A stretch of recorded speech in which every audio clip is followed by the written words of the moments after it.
Welcome to the Checkered Flag Chat podcast, my first ever episode. We will talk a lot about NASCAR and some other things about other racing series if I want to that week. Probably will most weeks, but this week it's going to be mostly mainly NASCAR focused. This past weekend they were at Richmond Raceway down in Richmond, Virginia. The trucks in the Cup Series were there. Truck Series on Friday night, which Caden Honeycutt is your winner for that race. I was not able to watch the truck race, unfortunately. I had to work, but I watched the Cup race on Saturday night, and Joey Logano with a fantastic win, second win of the season there at Richmond. Um, Held off Chase Briscoe to do it. I was surprised to see Joe Logano get his second win.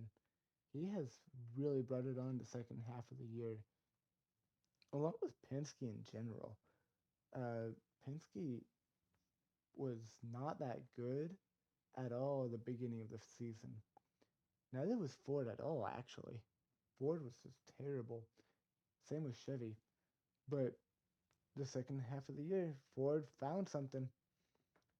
Seems like at the second half of every year, Ford finds something in order to get better and contend for the championship. Um, let's go through the top 10 for the Truck Series first. Caden Honeycutt, your winner. Congratulations to him. Corey Heim came second. Now, is that to be expected? Probably. Whatever car or truck you put Corey Heim in, he's always going to run well. At least top 5, top 10. Like, even in the Cup Series, if you put him in the worst car, he'd run top 15, over excel what the car is capable of for sure. He does so well. He drives so well. He's just a great race car driver in general. Um, Christian Eckes came third.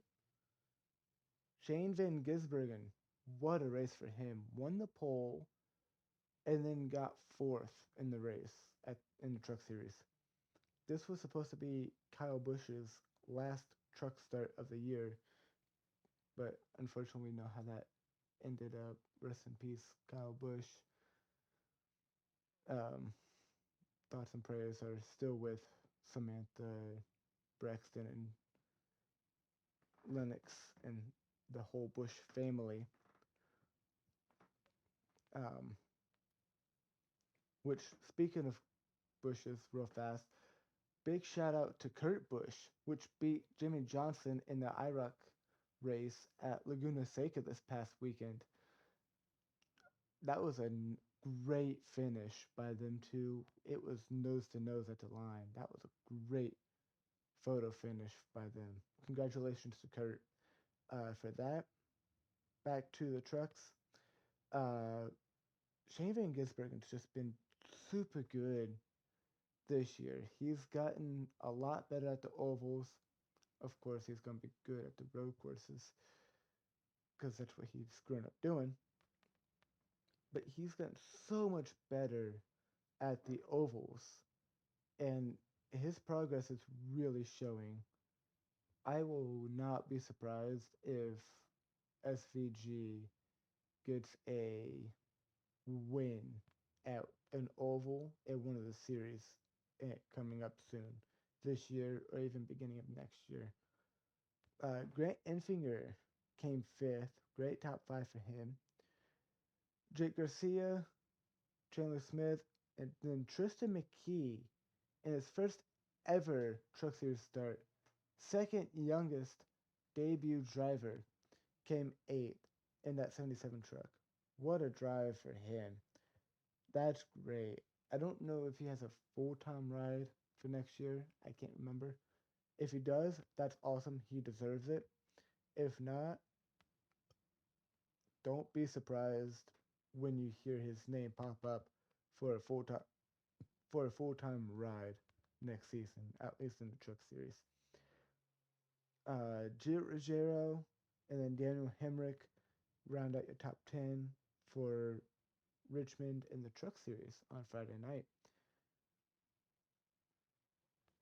Top 10 for the Cup Series. Joey Logano, your winner, barely blocking Chase Briscoe for the lead those last 20, 30 laps. And Briscoe arguably had the better car. He just couldn't get there. Speaking of which, Briscoe got second again. The Penske cars. Austin Cindric got third. The Penske cars have really turned it up the second half of the year so far. I'm shocked to see how well they're doing the second half of the year. Denny Hamlin came fourth, which he's still leading the chase right now. And Blaney's now second, not too far behind him. We only have 2 more weeks before the chase. Speaking of chases, Chase Elliott came fifth. What a run. He's been the best Hendrick driver this year by far. 2 wins in the season, numerous top fives, numerous top tens. He's done so much better than his Hendrick teammates this season. And Hendrick got all top tens this past weekend. Kyle Larson got sixth. And then immediately after the race, he climbed out of his car and went to Iowa for the Knoxville Nationals. Led every lap and won at the Knoxville Nationals after getting sixth at Richmond. So congratulations to Kyle Larson there too. What a driver. He drives anything and everything so well. Just like Corey Heim. They are the two arguably best drivers in NASCAR in recent years for sure. Christopher Bell ended up seventh. Josh Berry's been on a hot streak here lately. He's been, I think this is the second or third top 10 in a row. Something about that Wood Brothers Ford or Penske Ford, really, because it's made by Penske. They have been doing so well. Something has clicked for them the second half of the year so far. And man, it's working out for Josh Berry. I hope he continues his pace. I hope he gets a ride for next season. As far as we know, he does not have a ride yet. It was announced earlier this year that Jesse Love will be taking over his ride next season in the Wood Brothers 21. William Byron and then Alex Bowman as well has been in a great hot streak, finishing pretty well the past few weeks.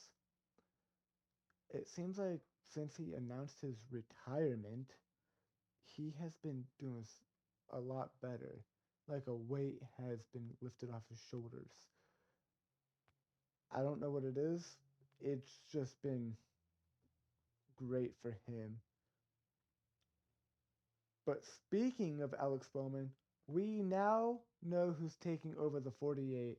It was announced earlier today Connor Zilisch will be taking over the 48 in 2028. So he will stay with Trackhouse the rest of this season and next season in that 88 car. And in 2028, he will be taking over that 48 for Alex Bowman and Ally. I feel bad for Connor Zilisch. this year. He's had a rough year.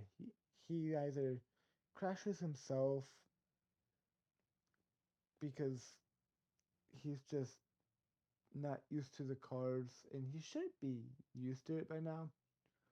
But he's still coming to most of these tracks for the first time in the Cup Series and just messing up a lot. It's either that or he keeps getting in everybody else's mess, and it's just bad luck after bad luck for him. And I feel bad. But I see good luck coming towards him soon, hopefully. And with this announcement of going to the 48 in 2028, I feel like he's going to do a lot better and end up maybe winning a couple at least next season, not this season. Talking about Richmond, we got to talk about the pit road troubles. So they moved up the pit road entrance by 75 feet this past weekend, which made zone one of pit road a lot shorter and caught a lot more drivers off guard. We had a few pit road penalties. I, Most notably, Ty Gibbs was fourth at the time and messed up the speed with that 75-foot difference. And the main reason why they pushed it back was because people were having trouble, apparently, the past few seasons getting on the pit road because it was in the middle of turns 3 and 4. So they pushed it to the end of turn 4 and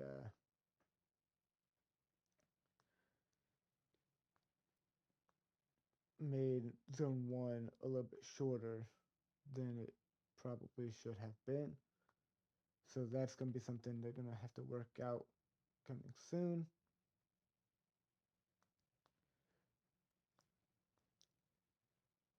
Now, who's locked into the chase? Denny Hamlin, Ryan Blaney, Ty Gibbs, Tyler Reddick.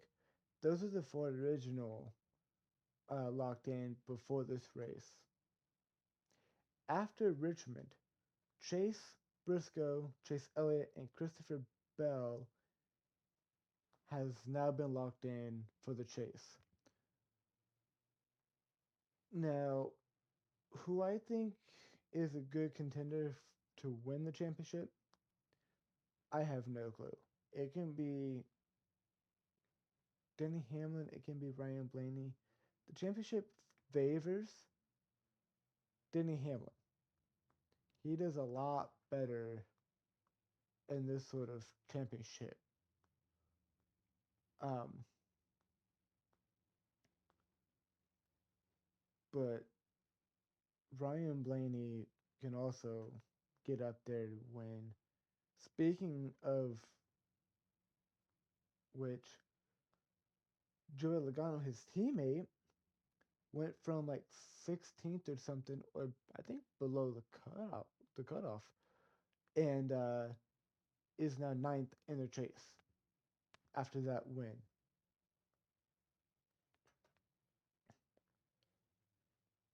But I know Dale Jr. has talked about the top six will be the most likely to win the championship. But who knows? It could be the top nine that could end up winning this championship. We'll just have to wait and see what happens. Um, but if I had to pick right now, I would have to pick Denny Hamlin to win the championship. He's just been super hot this summer so far. So that's my pick. Ryan Blaney has a pretty good chance. Ty Gibbs has also been really good this year with 2 wins. Uh, I gotta hand it to him. So he's a real championship contender as well.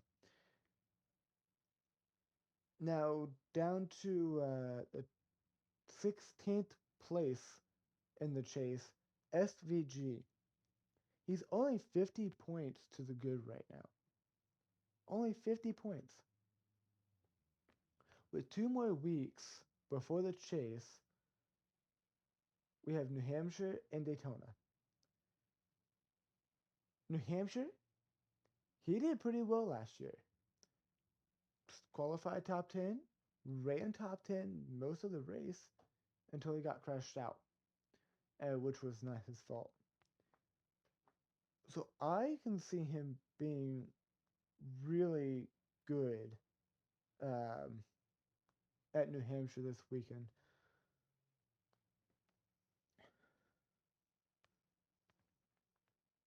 And then at Daytona, he just has to get lucky.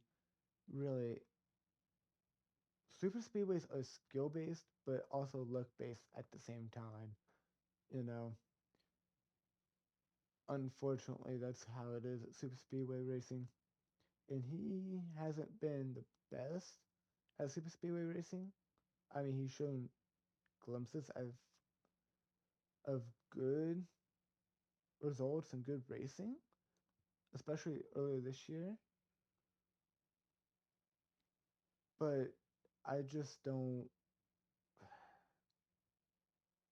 see him either doing well unless he gets lucky at Daytona and gets a top 10. Then he might, excuse me, gets a top 10 at Daytona. Then he might be good and might get in the chase. But it's gonna be very close. I want to say it's Eric Jones. 1 second here.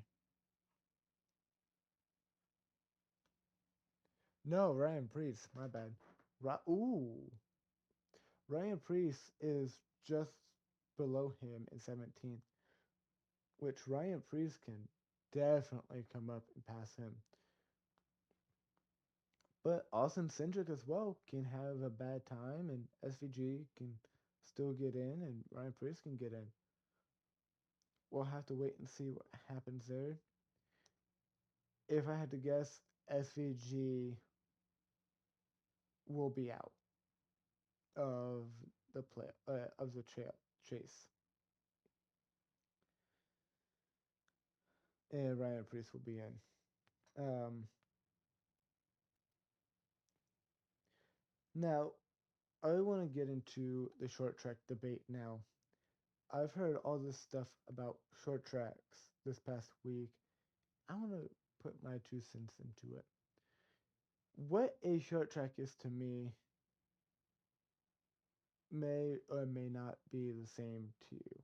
It's your opinion. But to me, a short track is 1 mile or under, either flat banked or you have to get on the gas really heavy to get around the corner. The only exception to that will be Gateway. I think Gateway is still 1 mile. So that's the only exception. Other than that, Richmond, Iowa, New Hampshire, Martinsville, Bristol, all those tracks are short tracks to me. I'm probably missing a few, but those are to me short tracks. Now I can see people's case about those not being short tracks, but to me, they are and always will be short tracks. They've always been classified as short tracks. I think if they run a short track package at the track, that is considered a short track. Which I don't know if they run a short track package or not at Gateway. And that does not include the real courses, obviously. Um, schedule. The schedule for next season has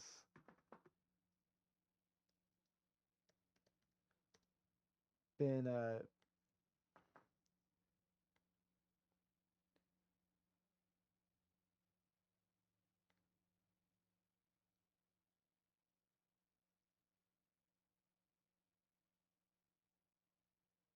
so the schedule.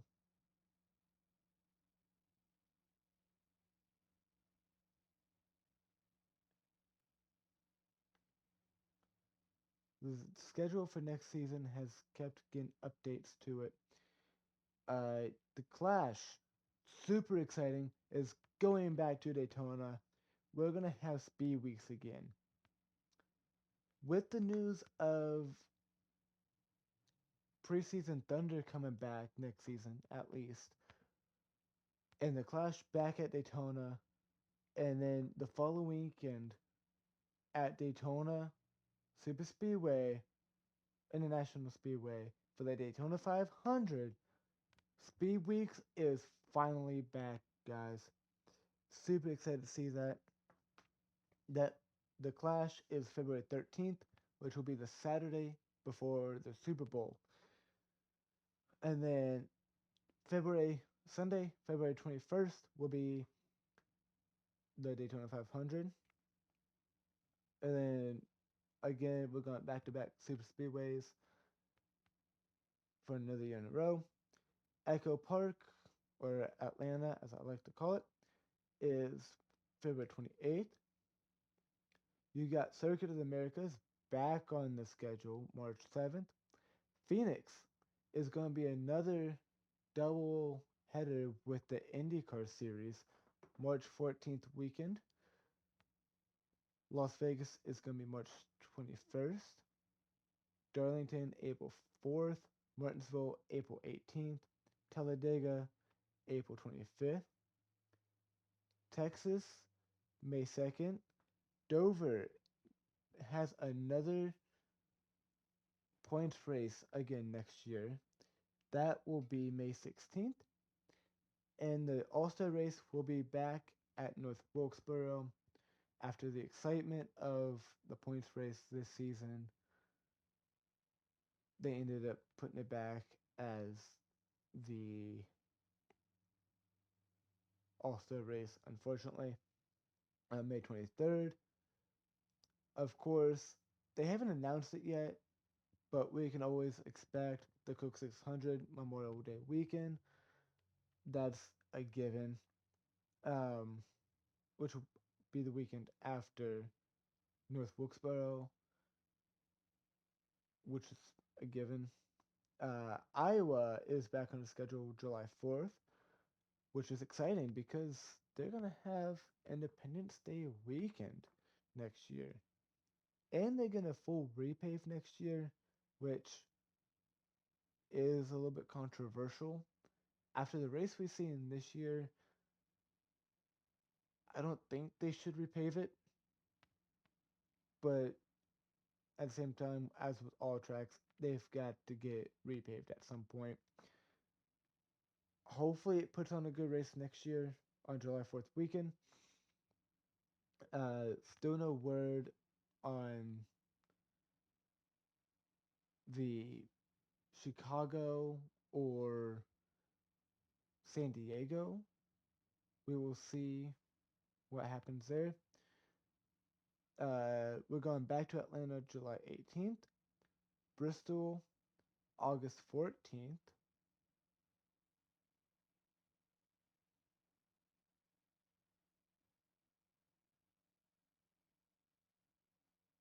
I just realized there's only one Bristol date.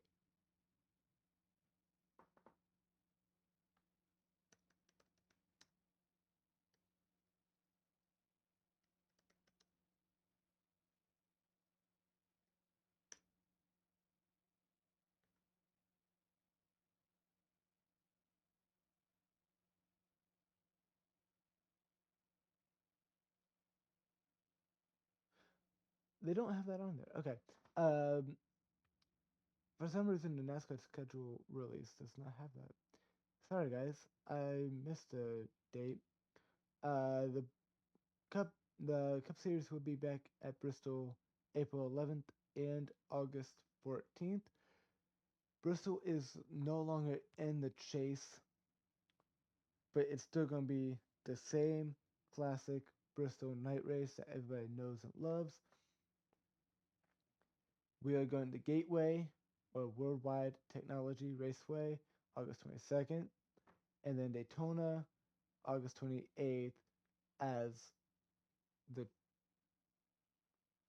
regular season cutoff again. Uh, Darlington September 5th, and this is new for next year. Richmond will be September 11th weekend again. Uh, they were on September 11th weekend a few years ago, which is super cool. They are back on September 11th, the day of September 11th. And in the chase, by the way. New Hampshire is also back in the chase for next season on September 26th. Las Vegas is going to be October 10th. Phoenix, October 24th. Talladega, October 31st. And Martinsville, November 7th.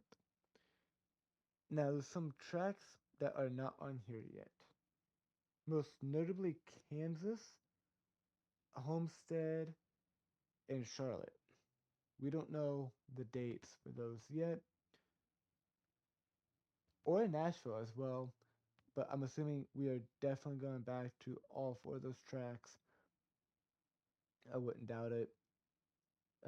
We'll just have to see if Chicagoland is back, if Chicago Street Race is back, and if so, if it's the same street race that we've seen before, or if it's going to be different, or if it's going to be San Diego again that's going to be back. We'll have to wait and see. Speaking of San Diego, that was an entertaining race, but that was a few months ago now. So that is the 2027 schedule right now. Now let's look ahead at the New Hampshire schedule. The trucks are running it, and the Cup Series is running it. O'Reilly will not be back until next week. Uh, the Truck Series. Let's look ahead at that.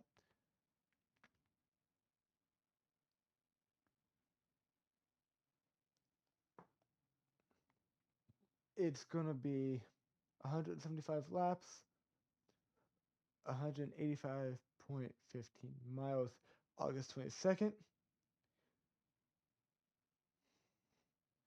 And as of right now, we do not have the driver list for this weekend because I am recording this on a Monday. And then the Cup race will be Sunday, August 23rd at 3 p.m. on USA. I forgot to say the Truck Series will be at 1:30 on Saturday on FS1. The Cup Series, though, is going to be 301 laps. Who's going to get that lobster? Like I was saying earlier, SVG was really good. But let's get into the New Hampshire bets. I am not able to bet on anything yet, but this is what I would bet on if I was able to. SVG ran super good last year, top 10 the whole race until we got wrecked out. I can't remember who it was. I want to say it was Brad Keselowski. It was too low, hit the wall, bounced back up, and he got collected in that by accident. He's been super good at the short tracks this season. He's just been so good, and I can see him getting a good top 10 at New Hampshire this weekend. I wouldn't take him to win, but at least a good top 10. Josh Berry, another one. He's a good short track racer. been doing good here recently. He has potential for a, a top 10 as well. Bell, Christopher Bell has won this race in the past. He does well here every year. So does all of Joe Gibbs Racing, to be honest with you. They always do well here. Bell and Hamlin are really good at this track. They've won before, like I said. So I would not be surprised if they get a top five or even a win. I would take one of them two to win. But even Reddick. Reddick has not been too good the second half of the year. He's had some pretty bad luck. Uh, but I can see him getting up there and getting a top 10, maybe top 5 this weekend. Carson Hocevar, he's been running super good this weekend.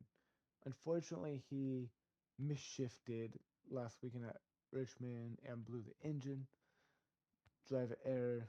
But he's been super dominant, super good this year, running top 10, leading laps. Won his first race at Talladega earlier this season. He's another good contender for this weekend. Bowman,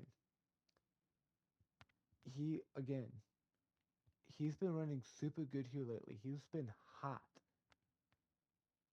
So I can see him coming up and winning as well, or at least a top 10.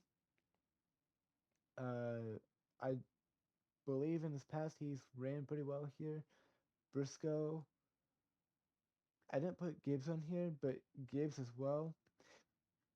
Briscoe and Gibbs for sure. All of the Toyotas. Let's put all the Toyotas up there besides Legacy because they have not been as good here recently. They had that hot streak at the beginning of the summer, but since then they've been downhill. Um,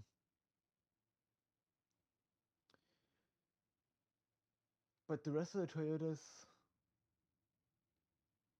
I expect to run well here at New Hampshire. Even the RFK Fords, Penske Fords, they run well here too. I believe if anybody's gonna win, I believe it's gonna be another Ford. I would pick Blaney, honestly, from my choice right now, unless Austin Cedric, unless on, unless on,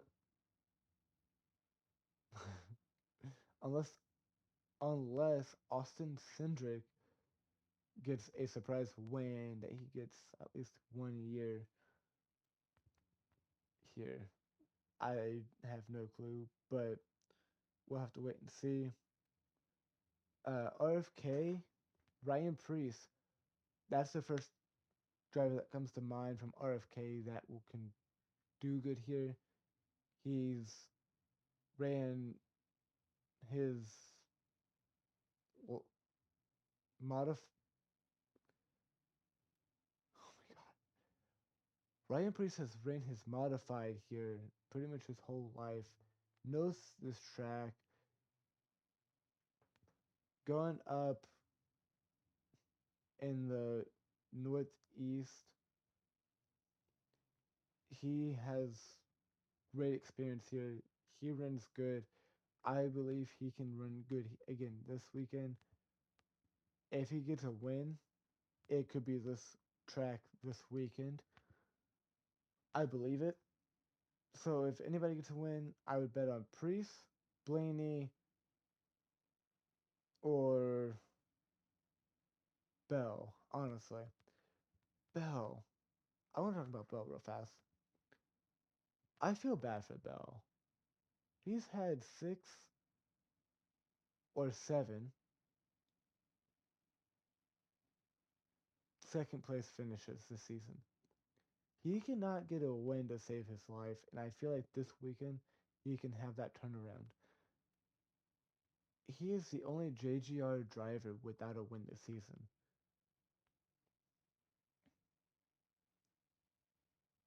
I take that back. Or no, Trace Briscoe got a win. Yeah, he is the only JGR driver without a win this season. And I just feel bad for him.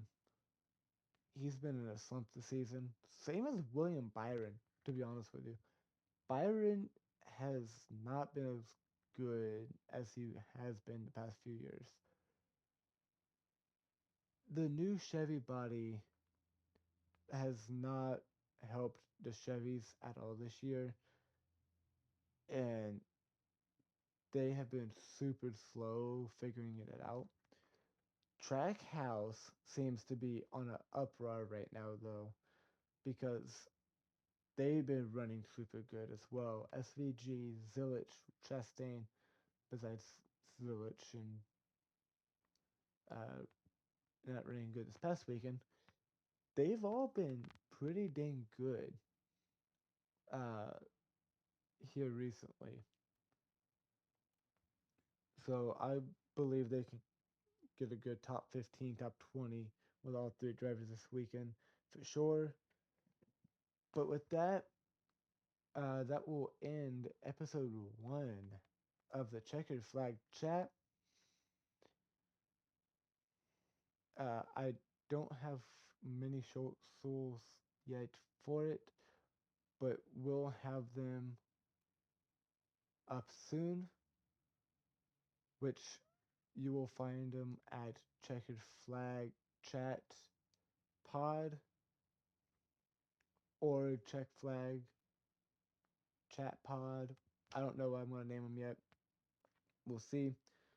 But, yep. Uh, when I have those up, I will let you everybody know. But yeah, I will catch everybody next week after New Hampshire. See ya, guys.